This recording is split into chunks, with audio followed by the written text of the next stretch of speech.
voting has concluded at the DA KZN Provincial Elective Congress taking place at Durban's International Convention Centre. DA leader John Steenhuisen addressed delegates shortly after voting closed. Let's take you there live now, where we get a report from our very own Jayed Paulse and video journalist Sbu Tembe, who is on standby to give us an update now. Jay, thank you so much for your time this hour. So let's start here. How many delegates are in attendance right now, and what time did voting conclude? Well, a very good morning to you and to the viewers back at home. And yes, the Congress started at 9 o'clock, but voters were here from 7 o'clock. And they cast their vote. The voting lines closed at 9 o'clock. And there's about 500 delegates who are here at the Congress to elect their new provincial leadership here in KwaZulu-Natal. Many of them are very excited. We've been chatting to them throughout the course of the morning, asking them who their preferred candidates are. And those two preferred candidates on the list who they are going to be voting for is actually the outgoing provincial leader, Francois Rogers, as well as Bonga Musa and Klabatini. Now, that was a very interesting one. Klabatini is actually the Msunduzi caucus whip. So we're going to be chatting to him shortly. But I just want to rope in the outgoing provincial leader, Francois Rogers, just to pick his brain and ask him how he's feeling this morning. Mr. Rogers, very confident.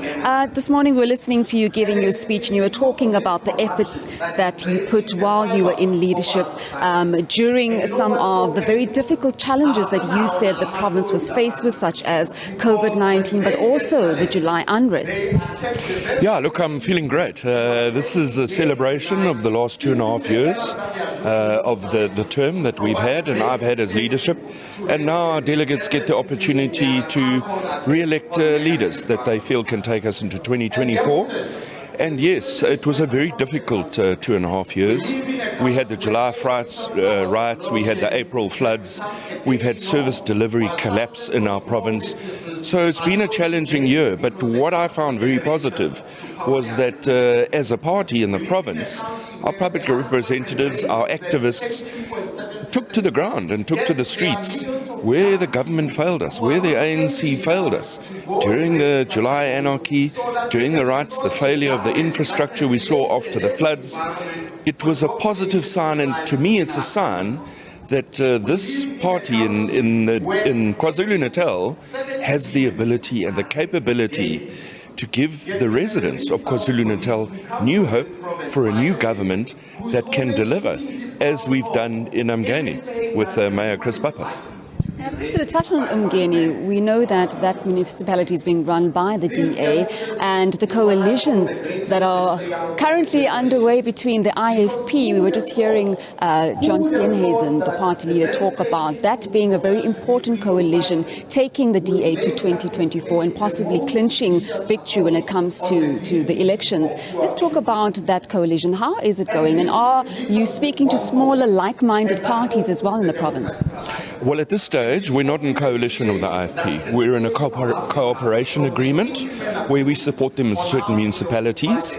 But the idea is for this period running up to the election is to use this as a trial period, to feel each other out, to look at how we can improve service delivery, how we can collectively start planning to bring about a change in government in 2024. So obviously post the election, if our engagements with the IFP go well, then we will look at forming a coalition, and if we can keep the ANC to below 40%, which the current polls are telling us, well, then the residents of KwaZulu-Natal have new hope for a new vision and a new government. In terms of growth of the party, how is it faring?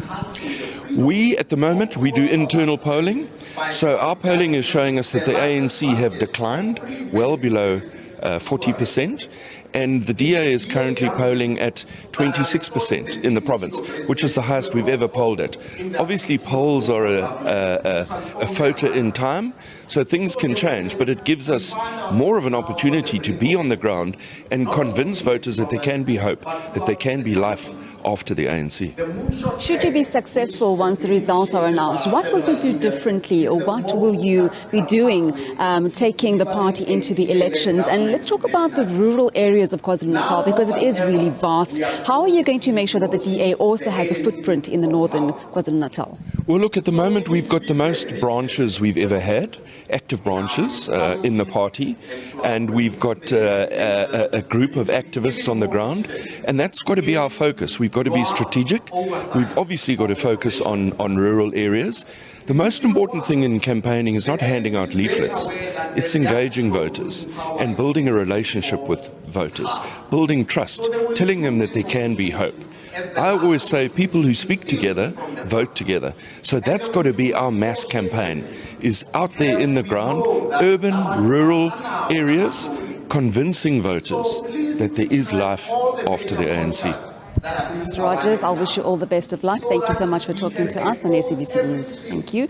Well, that was the outgoing provincial leader, DA provincial leader, Francois Rogers, just talking to us about what his plans are should he be successful once the results are announced. But I'm going to rope in now the second candidate on that list, and that being Bonga Musa and Clavatini. He is the chief whip of the Msunduzi caucus. Thank you so much for joining us on SABC News.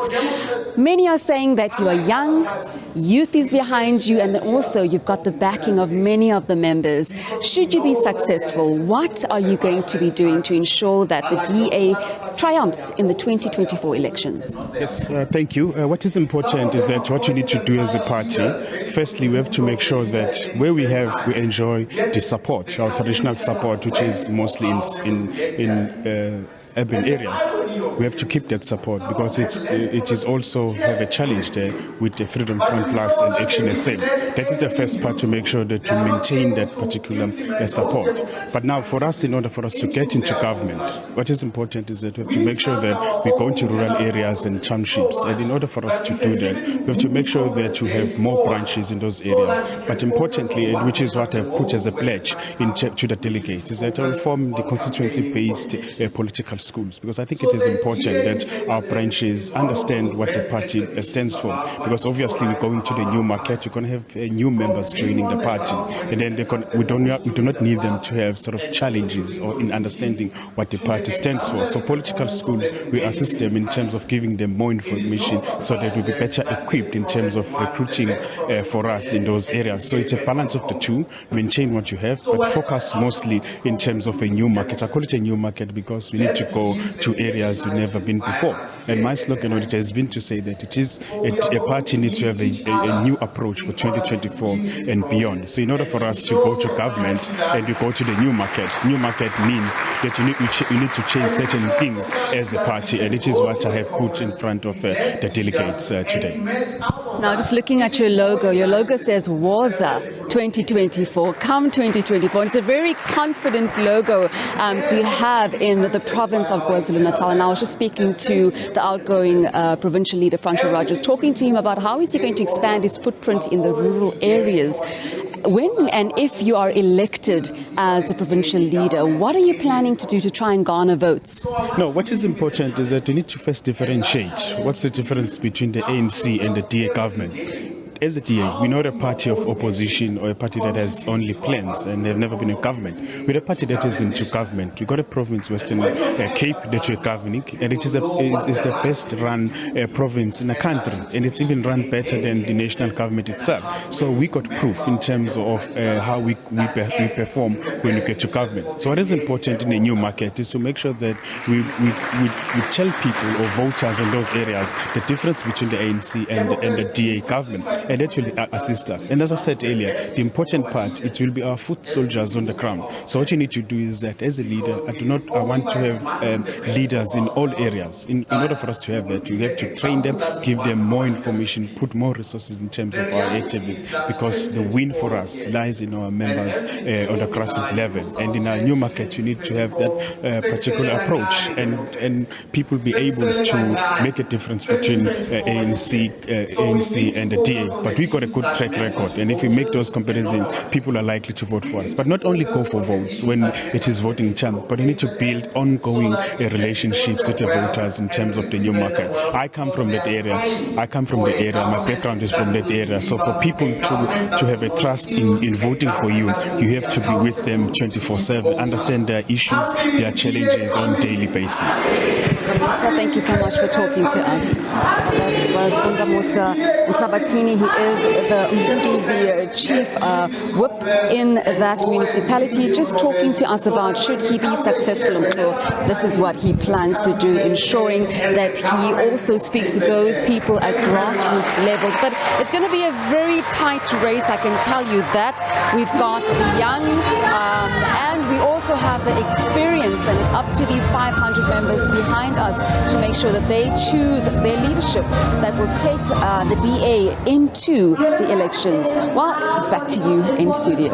And now, Jade, just quickly before I let you go, I just need to quickly pick up on another interesting one, and that is the position of a chair, which is now a contest between the current chairperson and an MP as well. Of course, that would be Deanne Collar-Burnett. That's also another interesting one to look out for. Do we perhaps know what time the results are expected to be made available? And make sure that we have our full participation. Yes, that's true. Very, very interesting. Deputy Provincial Leaders, Deputy Provincial Chairperson Diane Kotler-Barnard. Many very surprised when we tweeted that earlier on. And Dean McPherson as well. He will be contending for his position. We are told that the results will be released after 2 o'clock this afternoon. There's still quite a lengthy program behind me. I'm just going to step out of shot just to show you. There's still a lengthy program behind. We've seen various speakers take the podium talking to members. We are also waiting to hear the Mayor of Mgeni, Chris Papas, also to speak to some of the members. And we are expecting the results to be announced at 2 o'clock this afternoon. But we'll be bringing you all that and more on SABC News as we cover the DA KZN Provincial Results Elective Congress. On the pulse of that story for us is Jayed Paulse at the International Convention Centre in Durban. Thank you very much indeed for that report.